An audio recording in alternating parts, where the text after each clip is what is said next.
Good morning student. बेटा आज का जो आपका टॉपिक है वो एपीकल्चर इंडस्ट्री है। चलिए पढ़ते हैं इसके बारे में। Before going into the apiculture industry following things should be kept always in the mind.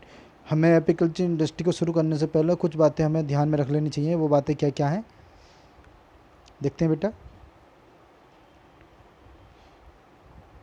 He should have detail knowledge about the nature, habit, habitat, time of reproduction of honey B.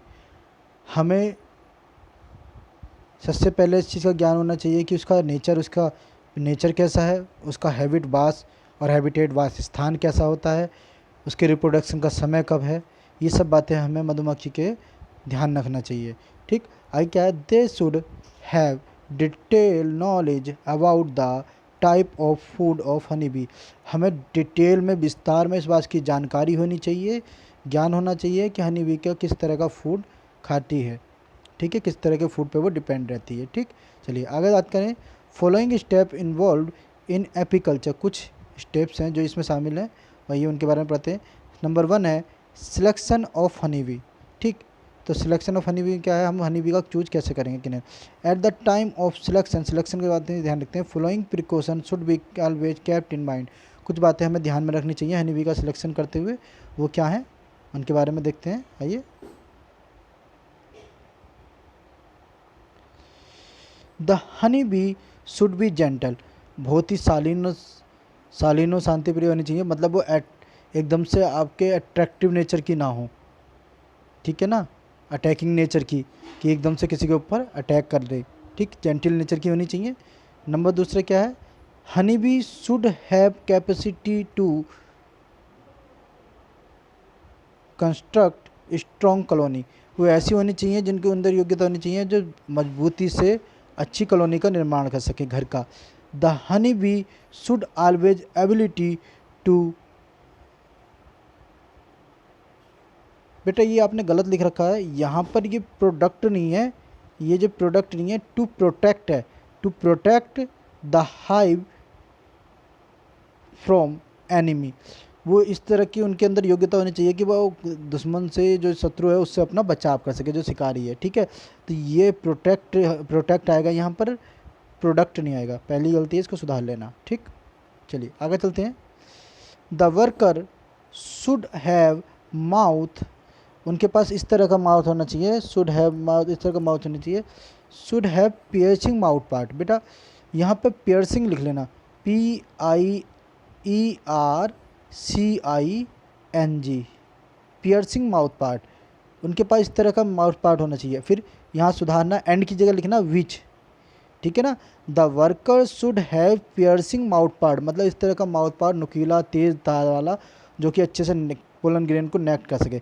And can सक, और सक कर सके, juice from the flower, flower का juice सक कर सके, of different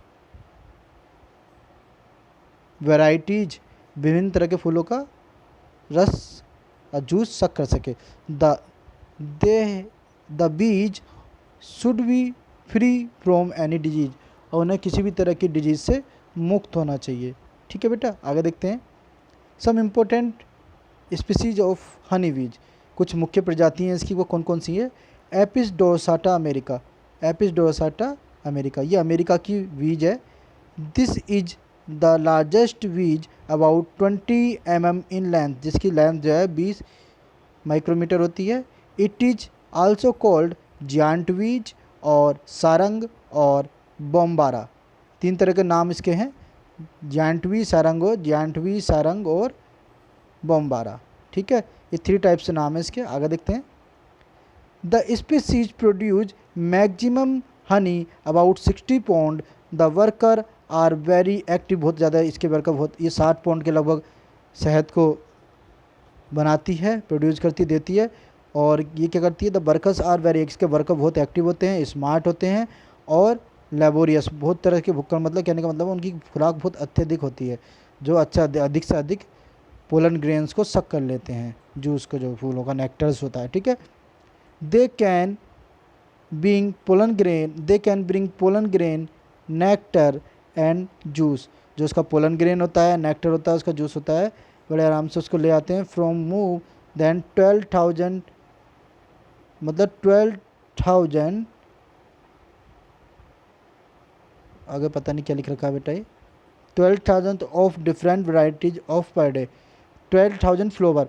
लगभग ये पर डे क्या करते हैं, 12,000 प्रकार के फूलों का रस चूस लेते हैं एक दिन में। 12,000 प्रकार के, इतनी इनकी वैरायटी होती है और कैपेसिटी होती है इनमें। दूसरी आ गई एपिस इंडिका, जो इंडिया की सबसे फेमस बीज है। इसके नाम से आपको लग रहा है एपिस इंडिका, इंडिका से मतलब, तो it is the Indian species generally found in the plains of India. ये इंडिया के प्लेन्स रीजन में पाई जाती है, ना कि हिल रीजन में, ठीक है। It produce 6 to 7 pound of honey. तो कितना डिफरेंस है बेटा, कहाँ अमेरिकन बीज 60 पाउंड दे रही है और ये 6 to 7 पाउंड दे रही है, 10 टाइम्स का अंतर आ रहा है, ठीक है, याद रखना। The worker of his species also active and laborious. इसके वर्कर भी अपने अपने हिसाब से उतने ही लेबोरियस और एक्टिव होते हैं जितने की आपकी एपिस, आपकी क्या कहते हैं, क्या नाम है इसका, ये होती है आपकी एपिस डोरसाटा अमेरिकाना, ठीक है। चलिए आगे देखते हैं। अगला आपका है सिलेक्शन ऑफ फूड। अभी किस तरह का सिलेक्शन ऑफ फूड का होना चाहिए। Generally the good variety of flower, अच्छे प्रकार के फ्लोवर शुड वी सिलेक्ट करने चाहिए, कोमा या कोमा लगा लेना। सिंथेटिक पोलन ग्रेन्स और synthetic pollen grain flower juice, ठीक है, सिंथेटिक पोलन ग्रेन और पोलन जूस भी, ठीक है, are also supply to the honey bee. तो हमें क्या करना चाहिए बेटा, pollen grain, synthetic pollen grain juice भी हम उनको प्रोवाइड करा सकते हैं। मेथड ऑफ बीज कीपिंग, मधुमक्खियों के पालने का तरीका, ये 2 प्रकार का होता है बेटा, ठीक है। तो पहला मेथड हम इसी वीडियो में मेंशन करेंगे, दूसरा वीडियो हम अलग मेंशन करेंगे, ठीक है। तो पहले वीडियो की बात, पहले मैं उसकी मेथड की बात करते हैं। द मेथड ऑफ बीज keeping should be very accurate so that, ये जो मेथड बिना पालने का तरीका होना चाहिए बहुत ही ज़्यादा एक्यूरेट होना चाहिए, सटीक होना चाहिए। सो डैट, इसलिए कल्चरिस्ट में get more and more money, जिससे वो अधिक से अधिक हनी को प्राप्त कर सकें। These are 2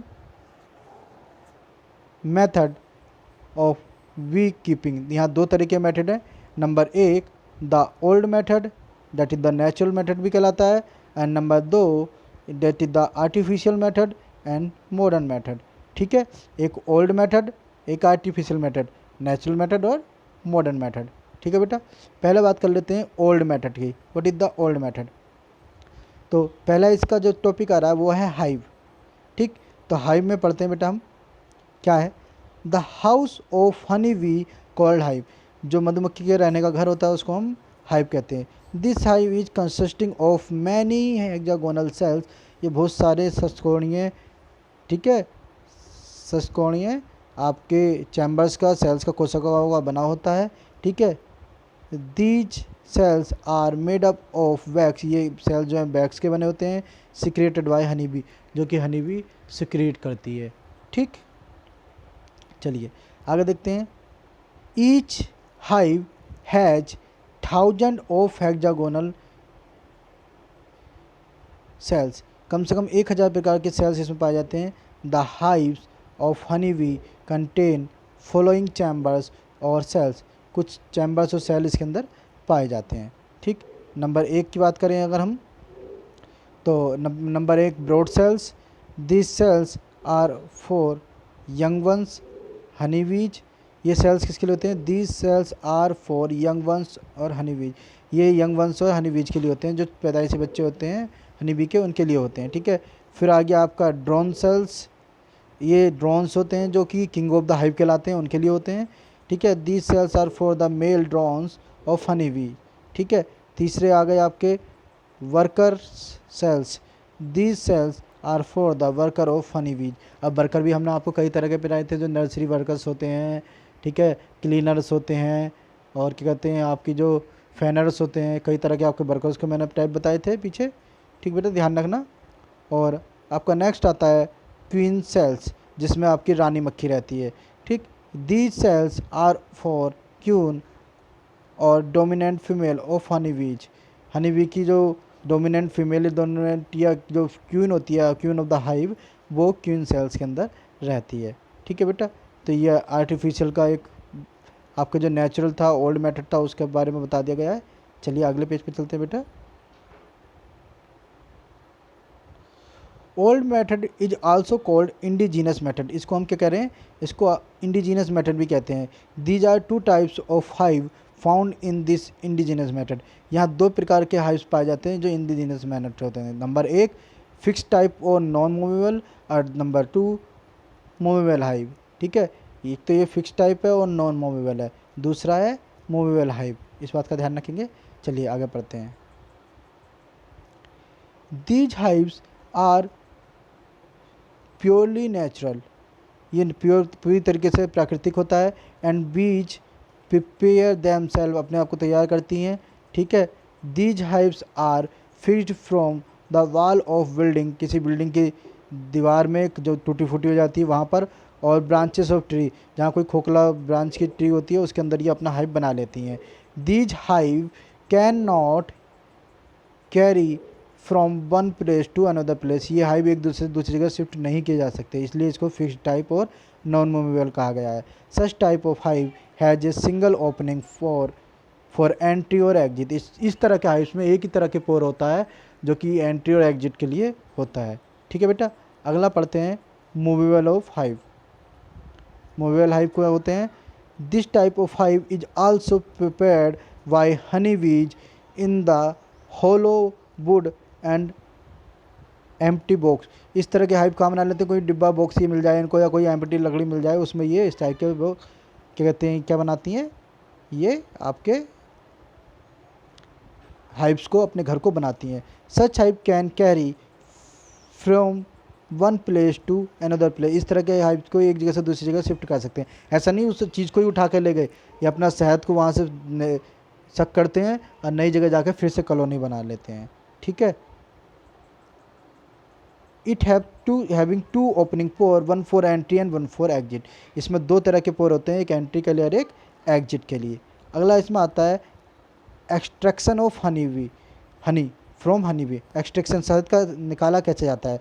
for the honey के लिए, एक्सट्रैक्शन हनी निकालने के लिए, burning fires is brought near the hive के किनारे कहीं पर हम आग जला देते हैं, जिससे क्या होगा, in this way all the bees our entire killed और रन अवे, या तो वो मारी जाती हैं या वहाँ से भाग जाती हैं आग और धुएं से। ठीक है, now the hive is taken and cut into small pieces, hive को काट लेते हैं और फिर बाद में उसको स्क्रूज करके उसको निचोड़ लेते हैं तो गैस हनी और हनी को प्राप्त कर लेते हैं। बट इस तरह से हनी निकालने से बहुत सारा नुकसान होता है। वो किस तरह का ड्रॉबैक है, हनी क्या है, उसकी घाटा क्या है, उसको पढ़ते हैं हम। इसमें क्या है, ड्रॉबैक ऑफ इंडिजीनस मेथड, इस मेथड का नुकसान क्या क्या है। नंबर एक, इसमें किलिंग इन्वॉल्व होती है। जब उसको हम जलाते हैं, हनी बी के पास आग जलाते हैं तो बहुत सारी मक्खियाँ मर जाती हैं, इसलिए इसमें किलिंग इन्वॉल्व होती है। और बहुत सारा उसका जब स्क्यूज करते हैं तो उसके जो सेल्स होते हैं एग्स के और जो होते हैं ये सब क्या होते हैं उसके अंदर आ जाते हैं। ठीक है बेटा, चलिए आगे